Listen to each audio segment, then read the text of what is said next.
High বন্ধুরা, Jhuma Bengali kitchen থেকে YouTube চ্যানেলে তোমাদের স্বাগত জানাই। আজ নিয়ে এসেছি এঁচোড়ের এক রেসিপি। এর আগেও তোমাদের কাছে এঁচোড়ের রেসিপি শেয়ার করেছি, তবে আজকে অন্য এক রেসিপি শেয়ার করতে চলেছি। এঁচোড়টা কাটতে হয় অনেক সাবধানে, কারণ এঁচোড় কাটতে গেলে হাত কেটে যাবার ভয় থাকে।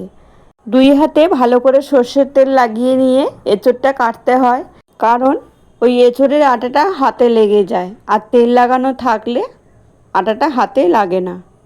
এঁচোড়টা আমার প্রায় কাটা হয়ে গেছে। পুরো এঁচোড়টা আমি একবারে বানাবো না, দেখো এইভাবে ছোট ছোট টুকরো করে কেটে নিয়েছি। এরপর গরম জলে সিদ্ধ করে নেব। একটু লবণ, সামান্য 1 চিমটি হলুদ ও একটু তেল দিয়ে দিলাম।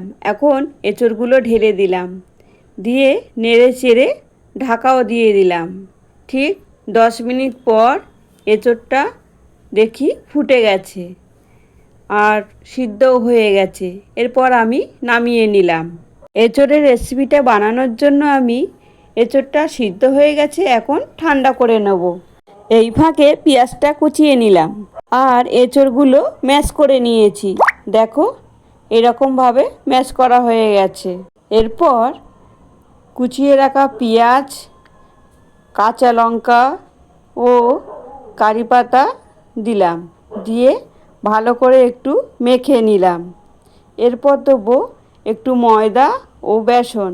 এখন লবণ, হলুদ,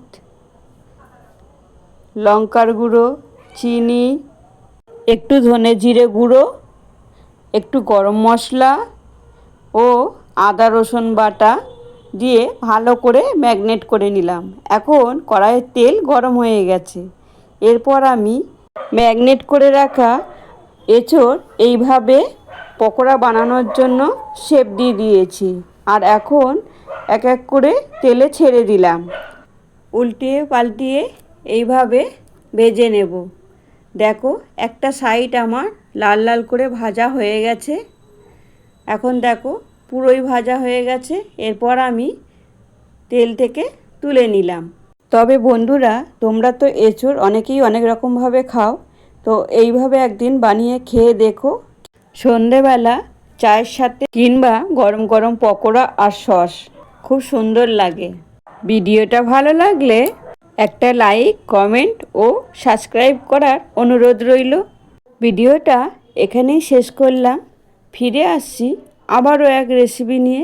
এখন সুস্থ থেকো।